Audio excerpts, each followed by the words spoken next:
বিসমিল্লাহির রহমানির রহিম।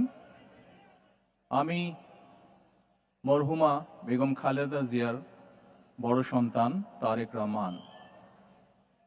আমি আজকে এখানে উপস্থিত সকল ভাইয়েরা এবং বোনেরা যারা উপস্থিত আছেন,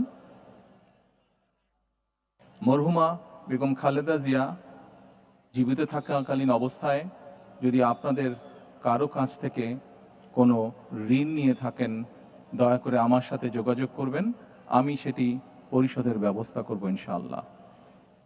একই সাথে উনি জীবিত থাকাকালীন অবস্থায় ওনার কোনো ব্যবহারে, ওনার কোনো কথায় যদি কেউ আঘাত পেয়ে থাকেন, তাহলে মরহুমার পক্ষ থেকে আমি আপনাদের কাছে ক্ষমা প্রার্থী।